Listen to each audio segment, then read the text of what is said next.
전서 함께 읽었는데요. 제가 지난 금요기도회부터 베드로 전서를 계속해서 말씀을 나누고 있습니다. 베드로 전서는 베드로가 당연히 기록했죠. 하나님께서 예수님의 제자인 사도 베드로를 통해서 소아시아 지역에 퍼져 있는 교회들과 성도들에게 주신 일종의 서신 메시지예요. 사실은 바울 서신 같은 게 대부분 수신자가 분명하잖아요. 예를 들면 고린도 전서면 바울이 고린도 교회 성도들에게 쓴 서신인데, 사실 이 베드로 전서와 후서는요, 소아시아 지역에 있었던 성도들과 교회들에게 보냄으로써 그 지역에 있는 교회들과 성도들 서로 편지를 받아보고 함께 이렇게 돌려받던 회람 서신의 일종이라고 할 수 있습니다.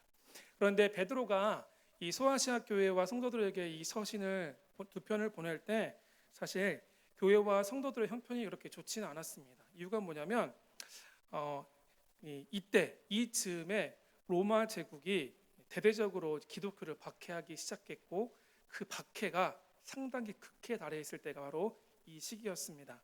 처음에 로마 제국은 그리스도인들을 핍박하지 않았습니다. 기독교를 박해하지는 않았습니다. 하지만 시간이 점점 지나면서 로마 제국이 그리스도인들을 미워하기 시작했습니다. 왜냐하면 이유는 간단합니다.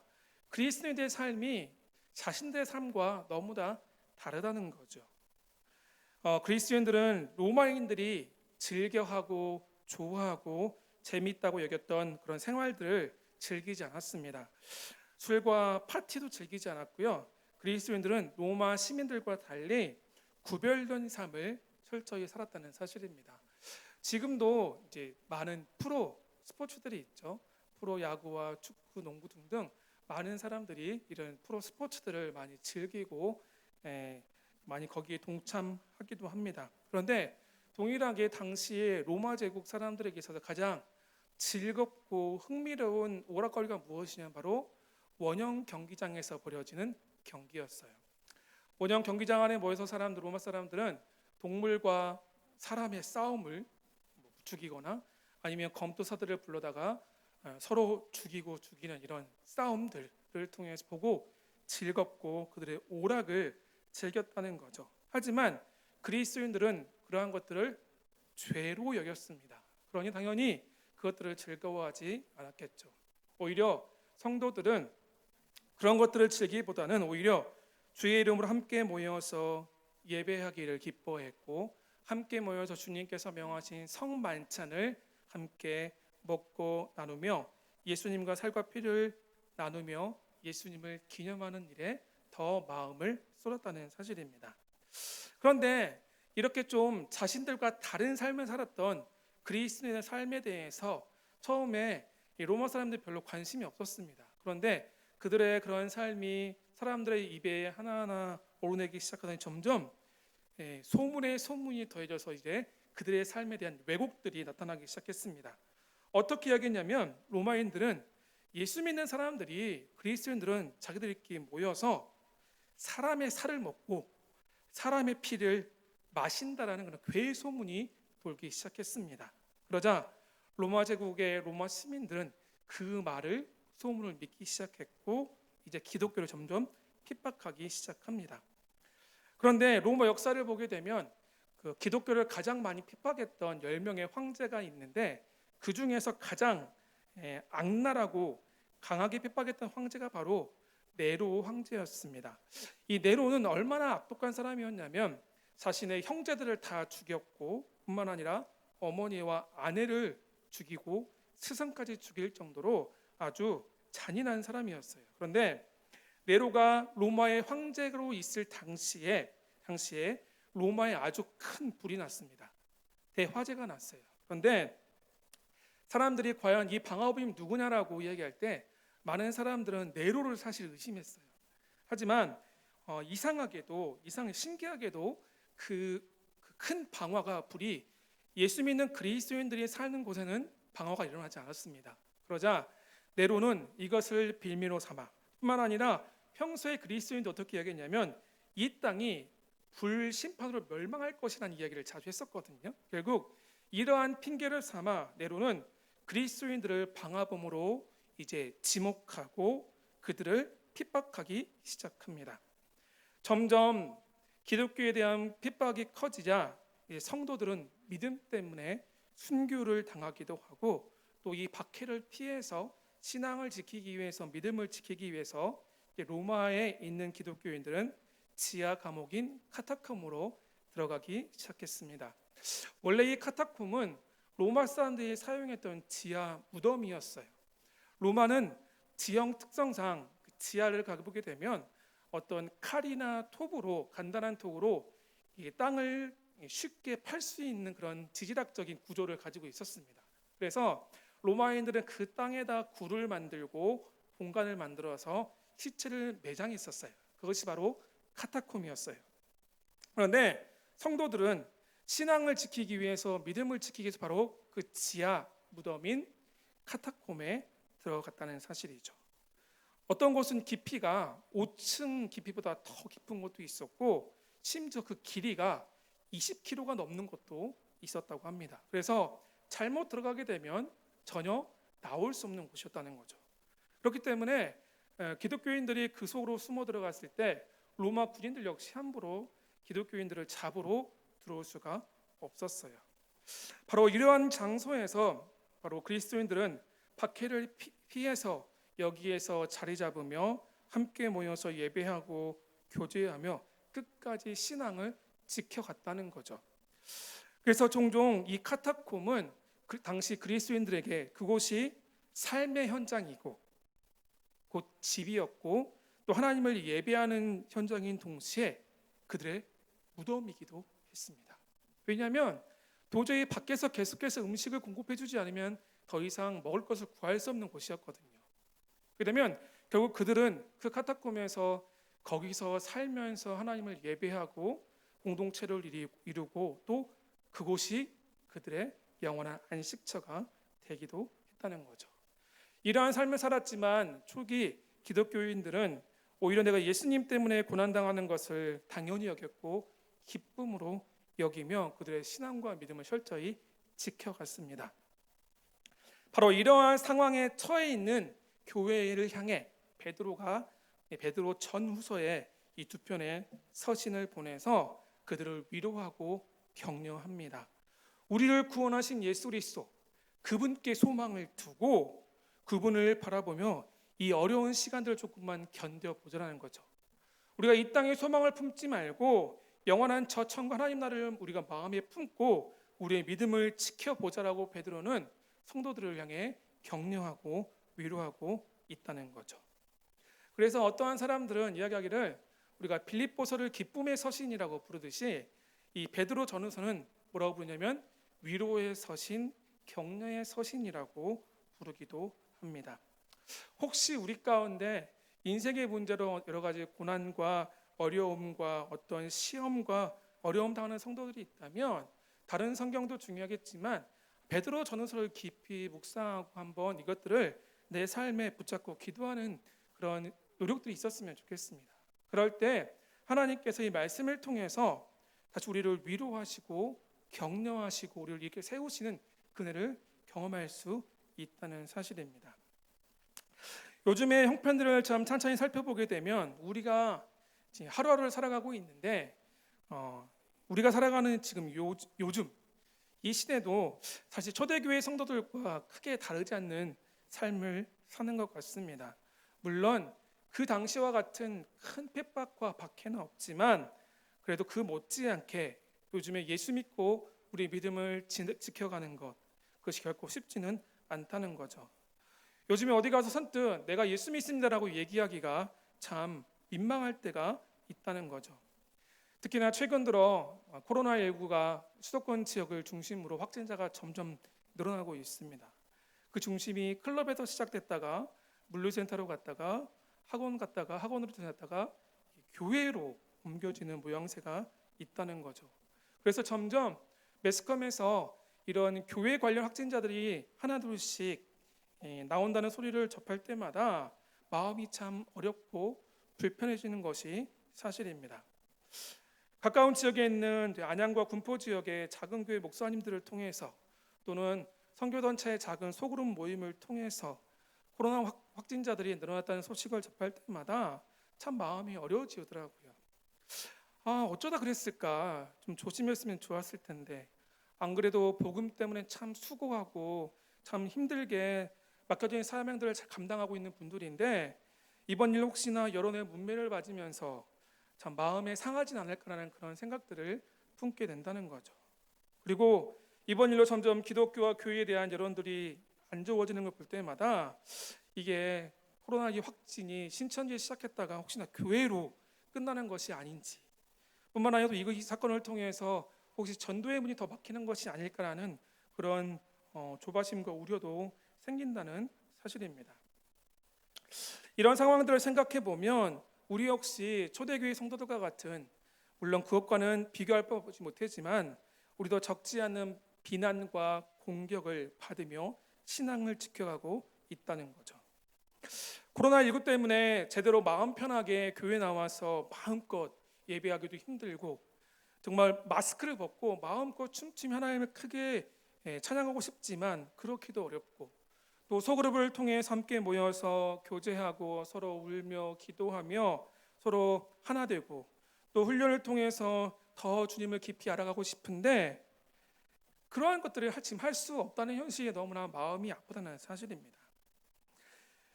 사실 요즘 우리가 우리의 어떤 삶을 딱 내어놓고 보면 과연 내가 요즘 예수 믿지 않는 사람들과 나의 삶이 과연 얼마나 다른가, 구별되어 있는가를 한번 점검해 보면 그렇게 떳떳하게 나는 이렇게 다르다라고 이야기하기 어렵다는 사실입니다. 그래도 예전에는 일주일에 한두 번씩 교회 나와 하나님께 예배하고 이런저런 봉사도 정성껏 하고 다락방이나 소그룹을 통해서 또 훈련을 통해서 주님을 깊이 알아가기 위해서 몸부림도 치고 또 함께 만나서 위로하고 격려하고 서로 사랑을 나누면서 우리가 주 안에 하나 된다는 사실을 함께 나누고 그것들 함께 위로를 받았거든요. 그러한 모습을 통해서 우리가 함께 믿음의 동역자로 세워져 간다는 그런 상황들, 은혜를 누렸었는데 지금은 그렇지 못하고 있는 현실이거든요. 예전에 함께 했던 이 모든 것들을 이제 오롯이 나 혼자서 그것들을 감당해야 한다는 사실이 너무나 부담스럽기도 하고, 과연 내가 이것들을 잘하고 있는가라는 의구심을 스스로에게 품게 되기 쉽다는 사실입니다. 내가 그리스도인이라는 사실, 믿음을 지키며 살아간다는 그 사실, 세상에 정말 구별된 성도로 살아간다는 사실을 내가 지키기, 붙잡기 어렵고 힘든 상황이 우리 주변 너무나 많다는 사실입니다. 예전에 믿지 않는 사람들 우리에게 뭐라고 했냐면 우리를 성도라고 불렀습니다. 또 그리스도인이라고 불렀죠. 또 교인이라고 불렀습니다. 또 어떤 분들은 예수쟁이라고 부르기도 했고 예수에 미친 사람들 광신도라고 부르기도 했습니다. 그때 그런 이야기 들을 때 좀 기분이 언짢긴 했지만 지금 생각해 보면 오히려 그렇게 믿지 않는 사람들 우리를 그런 식으로 부르는 것 자체가 우리로 하여금 우리에게 예수쟁이라고, 예수에 미친 사람들이라고, 광신도라고 불렀던 그러한 일들이 통해서 오히려 그래, 내가 저들과 다른 삶을 살고 있구나, 내가 정말 저 세상 가운데서 그리스도의 제자로서 주의 말씀대로 살아가기 위해서 몸부림치고 있구나라는 어떤 확인을 점검받는 그런 계기가 아니었나라는 생각도 한번 해보게 된다는 거죠. 오히려 그러한 때가 더 그리울 때도 있다는 겁니다.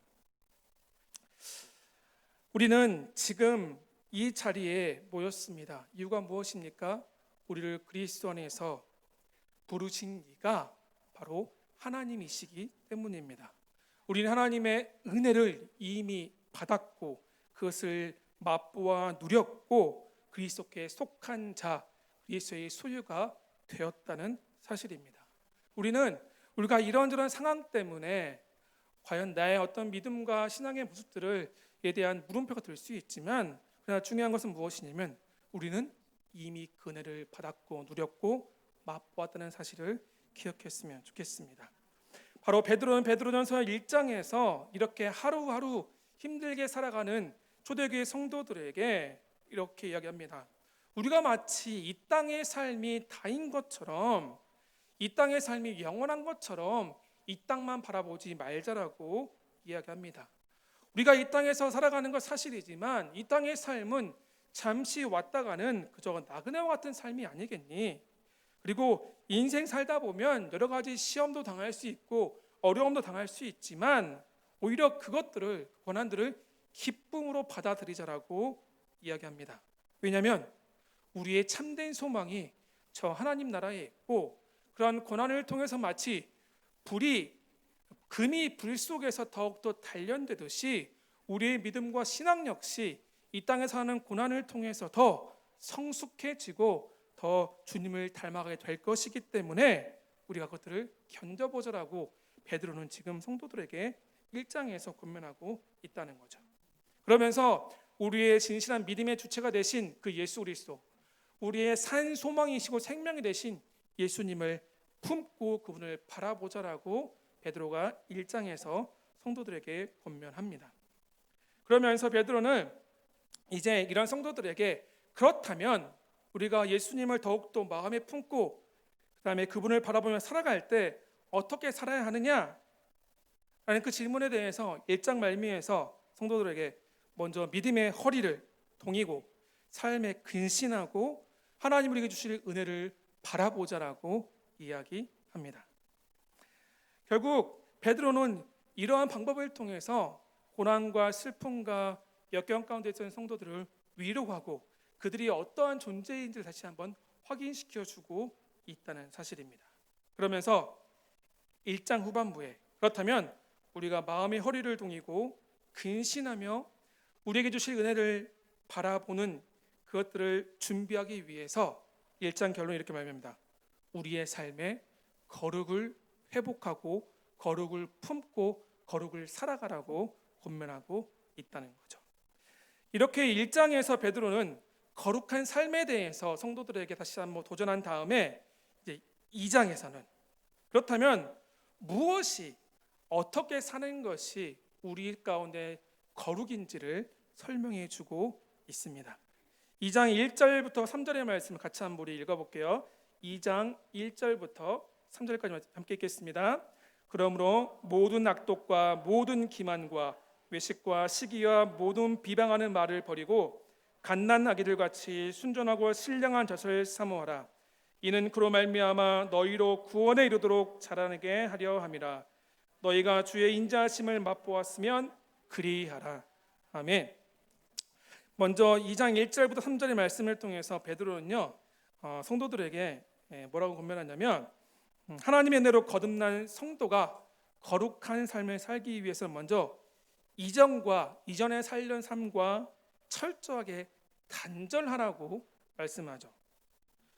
결국 뭐냐면 내가 옛날에는 이렇게 살았더라면 이제 성도로 삶을 산다면 거룩을 위해서 예전에 살았던 모든 것들을 다 끊어버리라고 말씀하고 있습니다. 그러면서 1절에서 모든 악독과 기만과 외식과 시기와 비방하는 말을 버리라고 단호하게 이야기하죠. 이제 성경에 보게 되면 옛 구습, 썩어질 구습에 대해서 수없이 많이 말씀하고 있지만 베드로는 이 5가지를 대표적인 이제 옛 삶이라고 표현하면서 이 모든 것을 과감하게 버리라고 말씀합니다. 그런데 여기서 베드로가 이제 버리라고 말씀한 이 성경 이 말씀의 뜻을 보게 되면요, 뭐냐면 내 몸에서 완전히 분리시켜서 치워버리라는 뜻입니다. 그것이 이러한 삶이 내 몸과 내 삶에 이렇게 밀접해 있다면 그것들을 내 몸에서 완전히 분리시켜서 멀리 치워버리라는 거죠. 우리가 그 1년에 한두 번씩 이제 대장이라든가 위 내시경을 하다 보면 이제 기관의 몸속에 이런저런 이제 안 좋은 이제 세포들이 있을 때가 있죠. 이것들을 더 놔두게 되면 나중에 암이라든가 다른 혹으로 발전할 수 있는 조직들을 이제 발견하게 되면 어떻게 합니까? 그래서 그냥 놔두나요? 아니죠. 그것을 과감하게 떼어서 우리의 몸 밖으로 버립니다. 마찬가지로 지금 베드로는 성도가 거룩한 삶을 살아가기 위해서 어떻게 해야 되냐면 우리의 옛 삶의 모습이 있다면 그것을 내 몸에서 떼어서 과감하게 버리라고 베드로 우리에게 말씀하고 있다는 거죠. 이것은 완전히 깨끗하게 몸에서 분리시키라는 거죠. 여기서 베드로가 말하는 이 버리다는 의미는 어떤 내 의지나 어떤 노력으로 이런 악독과 기만과 외식과 시기와 비방하는 말을 내 노력으로 적당히 그것을 덮고 절제하고 억누르는 것, 이런 차원을 의미하지 않습니다. 정말 몸속에 있는 나쁜 조직들을 완전히 제거해서 몸 밖으로 없애듯이 완전히 내 생각과 내 사고와 삶의 방식과 의식에서 분리시켜서 제거하라고 아주 단호하게 말씀하고 있다는 사실입니다. 그러면서 베드로는 이렇게 그 이전에서 이렇게 말씀합니다. 우리가 그것들을 버림과 동시에 어떻게 하냐면 갓난 아이와 같이 순전하고 신령한 젖을 사모하라고 베드로는 말씀하고 있다는 거죠. 결국 베드로는 성도가 거룩한 삶을 사는 것, 그 성도에게서 거룩한 삶은 무엇이냐면 아이가 태어나서 자라는 것에 비유해서 설명하고 있다는 겁니다. 여기서 얘기하는 신령한 젖은 뭐냐면 바로 하나님의 말씀입니다. 1장 23절부터 25절에 보게 되면 베드로는 이제 하나님의 그 말씀에 대해서 그가 강조하는데 24절 보게 되면 모든 육체는 풀과 같고 그 모든 영광은 불의 꽃과 같으니 풀은 마르고 꽃은 떨어지되 오직 주의 말씀은 어떻다고요? 세세토록 있다라고 강조하고 있습니다. 그러면서 결국 베드로는 지금 나의 모든 거짓된 삶, 과거의 삶을 버리라고 말씀하면서 그것을 계속해서 유지하기 위해서 무엇을 하나님의 순전하고 신령한 이 말씀을 사모하라고 붙잡으라고 권면하고 있다는 거죠. 그리고 우리가 이 말씀을 붙잡을 때 비로소 2절 말미에 보게 되면 이는 그로 말미암아 너희로 구원에 이르도록 자라게 한다라고 말씀하고 있다는 겁니다.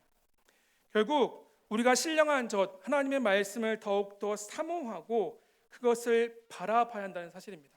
어떻게 마치 어린아이가 엄마의 젖을 물면 다른 것은 쳐다보지 않고 젖을 열심히 빠는 일에 집중하듯이 우리가 거짓되고 죄악된 삶을 벗어버리고 우리의 믿음과 신앙과 우리의 구원을 완성하기 위해서 어떻게 하나님의 신령한 말씀을 더욱더 사모하라고 지금 베드로는 우리에게 권면하고 있다는 사실입니다. 결국 우리의 거룩을 위해서 우리의 모든 시선과 초점을 하나님의 말씀에 두라고 베드로는 권면하고 있습니다. 여기서 말씀하는 거룩한 삶은 단순히 내가 구원받았으니까 내가 세상과 다른 삶을 산다라는 어떤 개인적인 차원의 거기에 머무르는 것이 아니라 내가 정말 예수 그리스도를 하나님의 그 은혜를 맛보아 알았더라면 우리를 온전케 하신 하나님의 은혜를 맛보아 알았더라면 이제 우리가 모든 악한 것에서 우리의 삶을 과감하게 끊어버리고 하나님의 진리의 말씀을 통해서 그것을 더욱더 사모함으로 그 말씀을 통해서 우리의 믿음과 우리의 신앙이 그리스도의 장성한 분량까지 성숙하고 성장하는 것, 그것이 곧 무엇이다? 우리의 삶의 거룩이라고 베드로는 우리에게 말씀하고 있다는 사실입니다. 사랑하는 성도 여러분, 우리가 바로 이 거룩을 더욱더 사모하고 우리의 삶에 살아낼 수 있기를 주의 이름으로 축원합니다. 매일매일 우리가 분주한 삶을 살아갑니다. 학생들은 공부도 해야 되고요. 또 직장인들은 삶의 현장에서 먹고 살기 위해서 열심히 일 또한 해야겠지만 하나님께서 우리에게 첫 번째 요구하시는 건 무엇이냐면 바로 우리의 신앙과 믿음을 강건케 하고 우리의 구원을 온전히 이루어가도록 우리의 신앙을 성숙하게 만드는 바로 이 신앙의 성숙, 거룩이라는 사실을 기억했으면 좋겠습니다. 무엇을 통해서? 하나님의 말씀을 통해서 이 말씀을 더욱더 사모하시고 굳건케 붙잡을 수 있기를 주의 이름으로 축원합니다. 이렇게 베드로는 먼저 우리에게 말씀을 더욱더 사모해서 우리가 영적으로 성장하는 것이 곧 우리의 삶의 거룩이라고 먼저 소개한 다음에 또한 베드로는 두 번째로 우리에게 4절 5절에서 이렇게 말씀합니다. 4절 5절을 같이 한번 읽어보겠습니다. 4절 5절입니다. 사람에게는 버림바가 되었으나 하나님께서는 택하심을 입은 보배로운 산돌이신 예수께 나아가 너희도 산돌같이 신령한 집으로 세워지고 예수 그리스도로 말미암아 하나님이 기쁘게 받으실 신령한 제사를 드릴 거룩한 제사장이 될지니라. 아멘. 여기서 보게 되면 베드로는 예수님을 뭐라고 표현하냐면 1장에서는 산 소망이라고 표현했거든요. 그런데 여기서는 산 돌이라고 표현합니다. 그런데 마태복음 보게 되면 예수님께서 예수님을 빗대어서 또 뭐라고 표현하냐면 모퉁이의 머릿돌이라고 또 표현을 하고요. 고린도전서에 보게 되면 신령한 반석이라고 표현하고, 함께 읽었던 4절에서는 산돌, 또 뒤에 읽었던 8절에서는 부딪히는 돌이라고 표현을 합니다. 이것은 결국 뭐냐면 베드로가 이렇게 표현한 것은 사실 이사야 성경에 나온 말씀을 인용한 것인데, 베드로는 예수님이 시온의 모퉁이 돌로서 새로운 성전의 곧 교회의 머릿돌이 되심을, 교회의 초석이 되심을 여기서 말씀하고 있다는 거죠. 거룩한 삶을 살기 위해서는 성도는 바로 산돌이 되시는, 성전의 모퉁이 돌이 되시고 교회의 머리가 되시는 예수님께 나아가야만 한다는 사실입니다. 곧 예수님께 나아간다는 건 무엇입니까? 교회의 공동체 가운데로 나와야 한다는 사실을 말씀하고 있다는 거죠. 성도는 절대로 혼자 부름받은 존재가 아닙니다. 성도는 구원받은 이후에 혼자서 신앙생활하는 것이 아니라 어떤 개인의 삶의 어떤 경건을 추구하고 혼자 살아가는 것도 중요하지만, 성도의 주된 본분은 무엇이냐면 내가 주님과 연합하고 또 나와 동일하게 그리스도 안에서 부르심을 받고 주님과 연합한 교회 공동체 가운데 우리는 부르심을 받았다는 사실을 기억해야만 합니다. 우리는 그리스도 안에서 하나가 된 형제 자매와 함께 온전한 연합을 이루기 위해서 교회 안으로 부르심을 받았습니다. 우리는 교회 공동체 안에 하나님을 예배하고 한 성령 안에서 성도들과 서로 교제하고 연합하는 가운데 더욱더 거룩한 삶을 살아갈 수 있는 힘과 능력을 얻게 되는 거죠. 또 함께 우리가 서로를 격려하고 위로하는 가운데 우리의 구원을 온전하게 서로 함께 이루어 간다는 사실입니다. 우리가 산돌이신 예수님께 나아갈 때 우리 역시 서로에게 산돌이 되어서 우리 모두가 신령한 집, 곧 교회의 공동체로 굳건하게 세워져 간다라고 오늘 베드로는 우리에게 말씀하고 있습니다. 우리가 코로나19 때문에 참 교회 나오기 힘듭니다. 온라인으로 예배를 드려야 할 때도 있었고, 지금도 동일하게 온라인으로 예배 드리는 성도님들이 참 많이 계십니다. 또 예전과 같이 언제쯤 같이 소그룹을 할 수 있을지, 어떻게 우리가 가을 학기에는 우리가 소그룹으로 훈련을 진행할 수 있을지에 대한 이런저런 고민과 걱정이 참 우리 안에 앞섭니다. 왜냐하면 신앙생활은 결코 혼자 하는 것이 아니잖아요. 하나님께서 우리 교회관을 부르셨듯이 동일하게 교회 안에서 함께 우리 교제하며 함께 교회로 세워져 가야 하는데, 그렇지 못한 상황 때문에 더 신앙의 여러 가지 어려움을 겪게 된다는 거죠. 그러나 중요한 것은 이럴 때일수록 우리가 우리의 산돌이신 예수님께 더 나아가야만 합니다. 사도행전 2장에 보게 되면 초대 예루살렘 교회의 모습이 잘 기록되어 있는데, 초대 예루살렘 교회의 특징은 뭐냐면 그들은 날마다 한 마음이 되어서 성전에 나아가 모이기를 힘썼고 하나님을 예배했다라고 성경은 말씀하고 있습니다.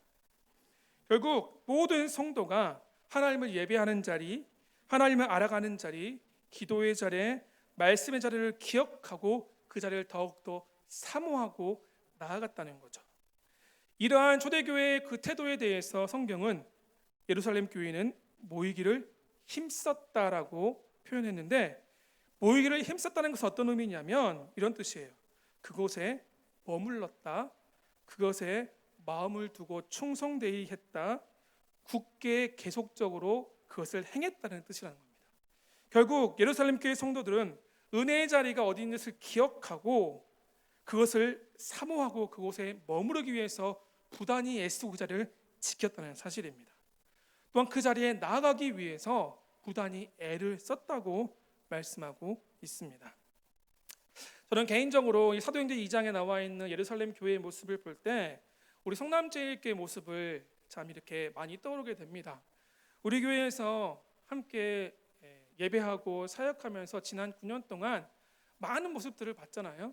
성도님들이 얼마나 예배를 더욱 예배자를 사모하는지, 말씀에 더욱더 사모하는지, 훈련의 자리에 나와서 주님을 알아가기 위해서 얼마나 훈련에 열정적으로 헌신하는지, 또 소그룹 안에서 어떻게 함께 지어져 가는지, 또한 함께 모여서 하나님을 찬양하고 맡기신 사역 현장에서 교회를 세워가기 위해서 얼마나 수고하는지를 우리는 지금까지 함께 그것을 경험해 왔습니다. 뿐만 아니라 우리 성남제일교회는 월요일부터 주일까지 교회의 성도들 발길이 끊이지 않았어요. 여러 가지 사역과 여러 가지 모임을 통해서 서로가 함께 교제하면서 공동체를 세워간 일에 온 교회와 성도들이 한 마음이 되었다는 거죠.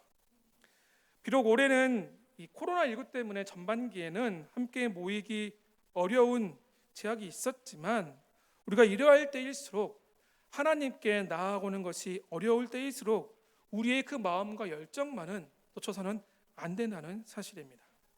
우리를 하나님께서 교회 공동체를 부르시고 결국 우리 각 사람 한 사람을 통해서 내가 그리스도 안에서 또한 산돌이 되어지고 다른 사람에게 산돌이 되어서 서로 함께 그리스도 안에서 교회를 세워가는 그런 몸된 교회를 세우는 사람으로 부름받은 사실을 우리가 먼저 기억해야만 합니다. 그렇다면 우리가 그 열정과 부르심을 기억하고 하나님께 우리의 각자 부르신 삶의 현장이 있잖아요. 그것이 가정이든 직장이든 간에 우리가 먼저 그곳에서 나는 어떠한 사람이냐면 하나님이 우리 가정을 세우기 위해서, 우리 직장을 세우기 위해서, 우리 소그룹을 세우기 위해서, 우리 교회 공동체를 세우기 위해서 나를 부르셨다는 사실을 기억했으면 좋겠습니다. 그리고 그 거룩한 부담감을 가지고 내가 먼저 우리의 각정과 삶의 현장에서 먼저 내가 교회로 세워자고자 하는 열망을 놓치지 않았으면 좋겠습니다. 우리가 비록 함께 지금 모일 수는 없지만 그 거룩한 부담감과 열정을 가지고 우리 삶의 현장에서 잘 준비되어졌다가 또 하나님께서 은혜를 주셔서 우리가 예전과 같이 함께 소그룹으로 모이고 함께 대그룹으로 모이고 함께 예배자에 모였을 때 우리가 우리를 통해서 내가 속한 가정과 소그룹이 우리 성남제일교회가 더욱더 그리스도 안에서 몸된 교회가 건강한 공동체로 세워질 수 있기를 주의 이름으로 축원합니다. 이러한 기대와 소망이 우리 가운데 있었으면 좋겠다는 사실입니다. 이렇게 베드로는 당시의 고난과 역경 가운데 있었던 그 성도들에게 바로 이것이 거룩이다라고 두 가지를 말씀합니다. 첫 번째 뭐라고요? 너희가 곧 하나님께 부르심을 받은 자로서 예수님을 바라보며 하나님의 말씀을 더욱더 사모함으로 우리가 영적 성장을 이루어가는 것이 곧 거룩이다라고 말씀합니다. 그리고 두 번째로 하나님께서 예수 그리스도 우리의 산돌이 되오신 것처럼 우리가 그분을 더욱더 바라보고 우리가 한 몸으로서 교회 공동체를 건강하게 세워가기 위해서 하나 되는 것, 그것이 곧 거룩이라고 베드로는 성도들에게 당부합니다. 그러면서 이렇게 거룩을 꿈꾸고 거룩을 살아가는 성도들 향해서 베드로는 이제 그들을 이렇게 부릅니다. 우리 같이 한번 9절 읽어볼까요? 9절 말씀을 같이 읽어보도록 하겠습니다. 그러나 너희는 택하신 족속이요 왕같은 제사장들이요 거룩한 나라요 그의 소유가 된 백성이니 이는 너희를 어두운 데서 불러내어 그의 기이한 빛에 들어가게 하신 이의 아름다운 덕을 선포하게 하려 하심이라. 아멘. 성도는 구약의 이스라엘 백성과 같이 교회 공동체에서 부르심을 받은 하나님의 택하신 족속이 되었습니다. 뿐만 아니라 성도는 왕이신 하나님과 하나님의 자녀로서 하나님과 세상을 중재하는 거룩한 왕같은 제사장이 되었다는 거죠. 뿐만 아니라 구약의 이스라엘 백성들이 하나님의 언약을 통해서 하나님 나라의 거룩한 나라가 되었던 것처럼 성도는 예수 그리스도를 통해서 이 교회 안에서 새로운 언약의 말씀을 통해서 거룩한 나라가 되었고 그 결과 성도는 이제 세상 것이 아니라 하나님의 소유가 되었다라고 베드로는 말씀하고 있습니다. 결국 거룩을 꿈꾸며 거룩한 삶을 살아가는 성도는 택하신 족속이요 왕같은 제사장이요 거룩한 나라요 하나님의 소유가 되었다라고 베드로는 고난 가운데 있었던 성도들에게 다시 한번 그들의 새로운 이름을 이렇게 부여하고 있다는 사실입니다. 여러분, 순전하고 신령한 하나님의 말씀을 사모하고 우리의 산돌이신 예수 그리스도께 더 가까이 나아갈 수 있기를 주의 이름으로 축원합니다. 그리고 우리가 그 주님을 더욱더 가까이 함으로써 신령한 그 말씀을 더욱더 사모할 때 우리가 그러한 한 마음이 되어서 교회 공동체 나와 함께 주의 몸된 교회를 세워갈 때 주님 우리에게 이렇게 말씀하십니다. 사랑하는 성남제일교회 누구누구야, 너는 나의 택한 족속이란다. 너는 나의 왕같은 제사장이란다. 거룩한 나라고 나의 소유란다. 라고 이 시간 주님 우리를 향해 이렇게 부르고 계십니다. 그리고 우리가 하나님께서는 우리 하나님은 이런 고난과 역경 속에서도 이 마지막 시대를 끝까지 믿음을 지키며 거룩한 삶을 살기 위해서 몸부림치는 우리를 향해서 이렇게 부르고 계신다는 사실입니다. 하나님 우리의 삶을 통해서 우리의 구원이라는 영원한 생명 곧 하나님 나라가 무엇인지를 우리의 삶을 통해서 그것을 보여주기를 원하신다는 거죠. 그리고 하나님이 우리를 자기 백성 삼으시기 위해서 예수를 통하여서 어떻게 친히 그 사를 감당하셨고 그 결과가 무엇인지를 하나님의 놀라운 은혜와 귀한 빛을 바로 우리를 통해서 드러내기를 원하신다는 사실입니다. 우리가 하루하루 살아가면서 우리의 삶이 그렇게 다른 사람들의 삶에 비해서 크게 주목받지 못할 수 있습니다. 우리 일상이 매일매일 반복되는 것 같고 특별한 것이 없을 수 있습니다.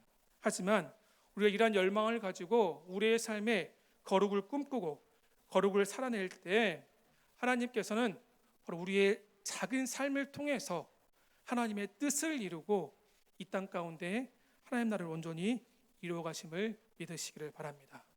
이러한 기대감과 소망을 가지고 오늘 하루 우리의 삶을 통해서 또 내일 또 모레 우리의 삶의 현장에서 다시 한번 하나님 원하시는 거룩을 이루어 가시는 저 여러분의 삶이 되기를 주의 이름으로 축원합니다. 우리 같이 기도하겠습니다.